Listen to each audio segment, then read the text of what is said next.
Hey, welcome back to Bullpen Sessions. My name is Andy Neary, and this is episode 255. Today, you are going to learn 4 routines that can help you stay hyper productive every single day. Now, before we get into today's episode, as you know, I do not take on sponsors, but I do want to let you know if you are one of my insurance professionals listening in today, number one, thank you for taking the time to tune in. If you have any peers or teammates in the industry that you know could benefit from this podcast, all I ask is that you share it with them because this is how we grow our audience. This is how we get more insurance professionals to get the content they need so they can build the business they deserve. So please share this with peers and teammates. I would be very grateful for you to do that. So let's dive into today's episode. 4 routines that you can follow to make sure you stay hyper productive every single day. What I am going to share with you today are 4 routines I follow every day that make sure I show up as my best every single day, Monday through Friday. I am somebody who views what I do kind of like an athlete.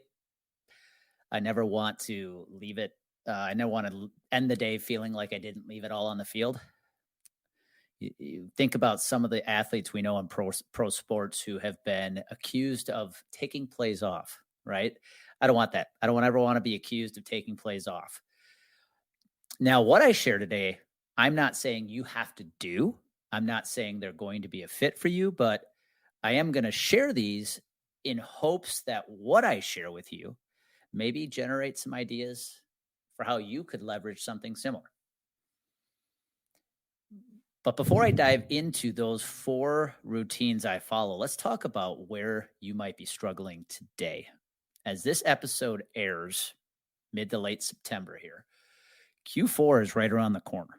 And it's a quarter filled with a lot of stress, a lot of chaos for many insurance professionals, right? Because if you manage a book of business, you're probably renewing the majority of your book over the next 3 months. I see a lot of agencies who take this all hands on deck approach with their renewals, especially their larger renewals. And it just creates an environment of chaos every day within the office. And I see far too many insurance professionals showing up every day without a game plan. In the Q4, they're living and dying by their inbox. You know, how many you might be guilty of having that inbox sit open all day with that ping, that ding that notifies you have a new email. It's kind of like Pavlov's dogs, ding, you look up every single time you've got this new email. And instead of being productive, you are just answering one new email after another, letting other people's priorities become your own. And all of a sudden, before you know it, you're in mid-November, late November, and you're not quite sure what you got done. Maybe you've renewed your business, which is great, but you've done nothing to continue growing your business, especially if you're a producer who is responsible to go out and sell stuff. So that's what I want to help solve today. If you feel like you lack a little clarity around how to plan effective weeks and days and how to show up productive every single day, this is going to be a great episode for you. Now, a few episodes back, I did talk about how to plan a productive week, 3 time management tips. That's not what this is about. This is actually an offshoot of that prior episode that I think is going to give you a lot of clarity on how to make sure you show up as your best. Because here's what I encourage you, or here's what I want for you. I want you to be able to walk away from every day. I want you to be able to close your door every day feeling proud that you left it all on the field, feeling like you were focused, though you were probably juggling multiple priorities, that you were able to get to them. I don't want you feeling like you're just waking up and showing up every day and letting the day take you where it will.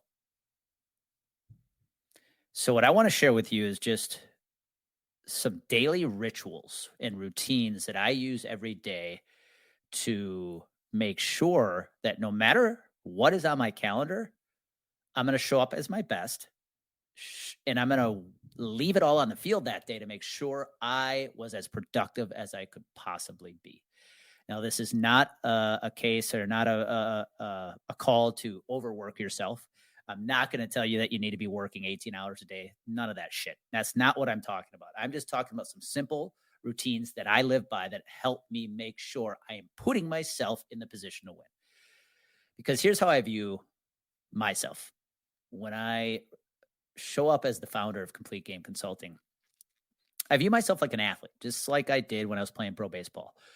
What do I have to do to take care of myself off the field so that I show up at my best on it? So this is where I want you to start. Even if you have a sports background or you don't, doesn't matter. I want you to start thinking of yourself like an athlete. Like, what do I have to do off the field that's going to make me perform on it?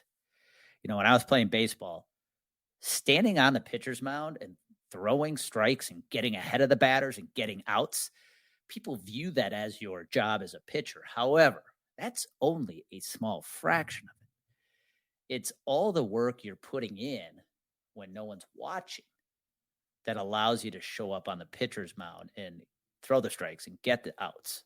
That's the natural byproduct. And if you put in all the work off the field, yet you can't get your job done on it, it might just be a lack of skill set. You just aren't talented enough to get the job done. But I'm not going to go there. What I want to use today's episode to do is to share with you a couple things you could be doing off the field that make sure you are performing on it. So let's dive in. The first routine that I have really started leveraging, and I've done so religiously for the past 4 to 5 years, is how I plan my days and my weeks. And these 4 things I'm sharing, these routines are non-negotiables in my life. I don't care what I'm doing, where I'm at, if we're traveling or we're not, we're on vacation or we're not, these get done. The first one is how I plan my weeks and my days. You know, if you go back and listen to that previous episode, I went in depth on how I plan my weeks and days. So I'm not going to spend a lot of time in this episode going into details. However, what I am going to share with you is you have to make sure this is just a natural part of your routine. So for me, planning a week happens every Sunday morning, no matter where I am or what I'm doing. Sometimes if I'm feeling a little eager, I might get it done on a Saturday. I've even done it on Saturday evenings. But getting my week planned before I wake up Monday morning is a non-negotiable. Now, when it comes to planning my days, how I plan my days is also a non-negotiable, because even though the week is planned, there's going to be adjustments, right? The week's going to shift and evolve throughout the 5 days. So before I go to bed every night, I make sure I look at tomorrow, I write it out, because I might have to make adjustments. But here's why that's also very important. If I look at the next day before I go to bed and I plan the next day, I know exactly what my priorities are. When I go to sleep, my brain starts thinking about how it's going to execute the game plan tomorrow. Now, I'm not a scientist, but there's actually science behind that your brain starts going to work for you, even while you're sleeping. And then I wake up and I just follow the plan. I don't negotiate with the calendar. So that's tip number 1. That's routine number 1. How are you planning your weeks and your days? It has to be a non-negotiable, especially in the fourth quarter. You have got to have a plan of attack. You can't wake up going, I wonder what I'm going to do today. You're already behind the 8 ball. You can't wake up on Monday morning going, wonder what my week looks like. Too late. Be very proactive on planning what your week looks like, and then on Monday night, Tuesday night, Wednesday night, and Thursday night, make sure you're constantly looking at what tomorrow looks like. That's routine number 1.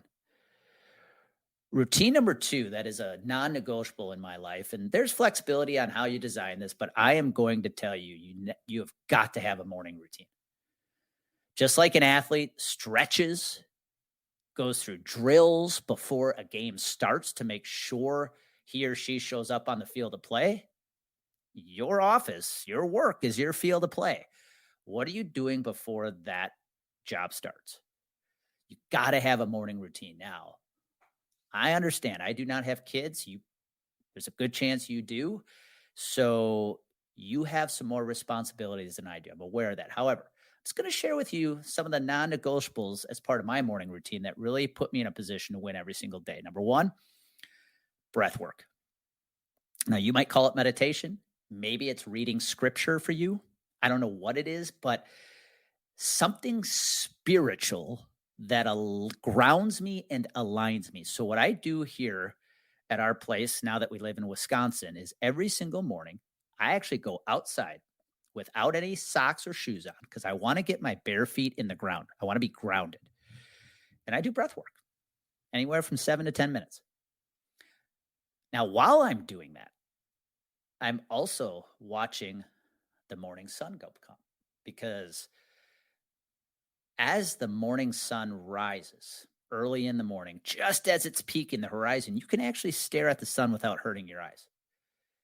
And this simple practice of the breath work combined by the morning sun gazing does a couple things. Number one, the breath work grounds you, right? The breath work just sets your mind up to handle any challenges that might come with the day. But the morning sun gazing also helps you set up the next night of sleep, believe it or not. There's science behind how getting morning sunshine in your eyes kicks off your circadian rhythm that will actually help set up a better night of sleep the following night. So one of the first things I do every morning is I get out barefoot in the grass and I just do breath work looking at the morning sun. Now, of course, there's days where it's raining or days it's cloudy. There's still benefits to doing this. And as the season shifts, obviously the sun rises later and earlier, so you got to make adjustments. But this has been such a big part of my morning routine. Then I've got my exercise, right? Exercise for me is a non-negotiable. Exercises can mean many things from walking to running to sprinting to lifting to CrossFit. I don't care what it is. You got to get your body moving before the day starts. Now, if your calendar just does not allow for it and you're somebody who has to work out at the end of the day, I get it, but gotta figure out how to exercise, how to get your body moving every single day. And it doesn't mean you have to hit the gym every day. Just get out for a walk. And then the last non-negotiable as part of my morning routine is my journaling. I sit down every day and I write out this question. How would a founder of $1 million company operate today?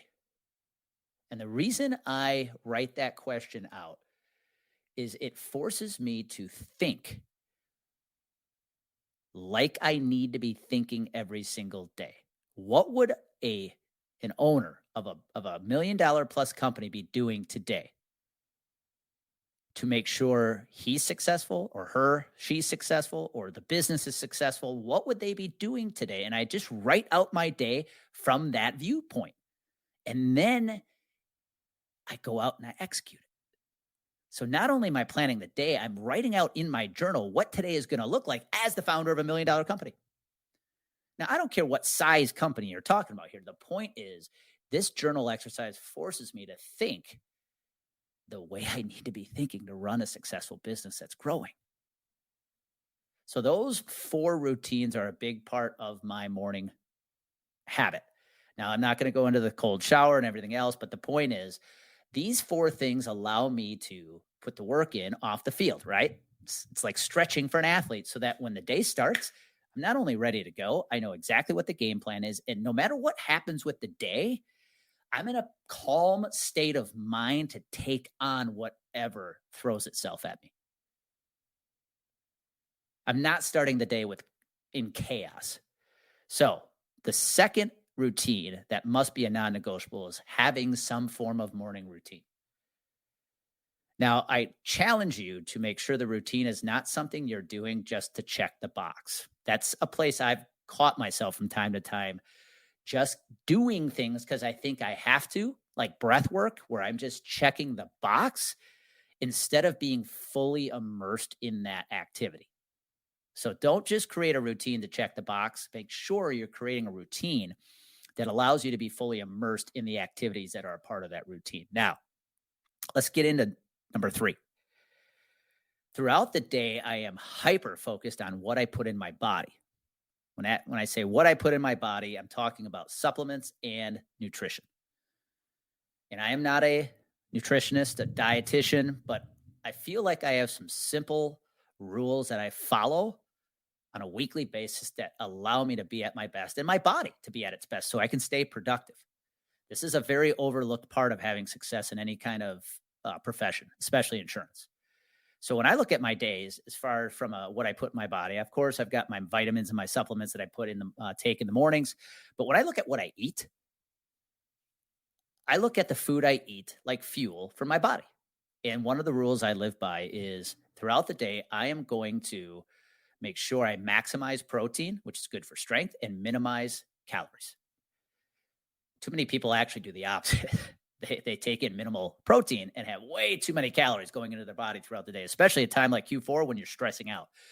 Minimal calories, maximum protein. And I typically eat my first meal probably around 9 or 10 o'clock in the morning, and I fast about 15 to 16 hours between dinner the night before and breakfast the next day. It's just a good way to get your body rolling, get the metabolism flowing. But then throughout the day, the food I put in my body is very nutritious and very protein dense, and it minimizes the calories that are going in my body, and it just helps me stay energetic, especially in that afternoon when it's so easy to get in that energy zap after you've eaten lunch. I don't have that issue anymore because of what I'm putting in my body. In fact, I'm going to be doing a video here in the near future where I walk through what I eat on a given day, because I will tell you, my diet is very boring. I eat almost the same thing. And should I say almost? I do eat the same things for breakfast and lunch every single day, Monday through Friday. Now, dinner, we adjust based on what Amy and I are making, but breakfast, lunch, and my snacks throughout the day are exactly the same Monday through Friday. Now, let me talk about alcohol for a second. Another thing I just live by, and I'm not saying you have to, is from a standpoint of what I put in my body throughout the week. I made it a rule I don't drink Monday through Thursday. I'll have a beer on Friday, Saturday, enjoy the weekend, but Monday through Thursday, I don't drink. It's just how I make sure I wake up every day alert, clear, and productive.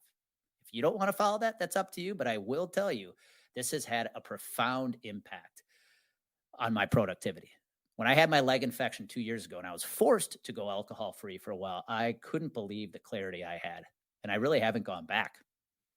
So that's another rule I live by as far as what I put in my body. So routine number 3 is be hyper conscious about what food, nutrition, and drink and liquid goes into your body throughout the week. And then the last routine I really am hyper focused on is how I sleep. Sleep is a very overlooked productivity hack. I'm recording this off the heels of a rough weekend of travel due to some flight cancellations. And this travel inconvenience forced me to get a lot less sleep than I normally do. 5 hours one night, followed by another 6 the following evening, when I normally try to get at least 7 hours a night. But when I'm at home, I am hyper focused on sleep. Amy and I make sure we are in bed at a certain amount by a certain time. We know exactly how much sleep we need to be productive. I get up at the same time every morning, Monday through Friday, but it's the key of making sure you're getting enough sleep. The whole adage of, oh, you can sleep when you die is bullshit. One of the biggest reasons people are not productive right now is because they're not getting enough sleep. Without sleep, you will not be focused the next day. It is very high. I see people who go to these industry conferences, they're out drinking late at night, getting almost no sleep, showing up completely half-assed the next day. My clear objective is I want to be absolutely focused, locked in, clear Monday through Friday. So these 4 routines that I follow have allowed us to become a hyper productive company here at Complete Game Consulting. Now, my employees, I don't force this on them, but they tend to do the same things, kind of part of our culture here, right? It's how we brand ourselves. We attract people who are into the same things. And so I wanted to share those tips with you, because I know as we enter a very busy period for our business. I'm confident that we're going to show up every day and we're going to leave it all on the field because of how we operate our daily routines. Make sure you're planning your weeks and your days so that you are focused on the right priorities.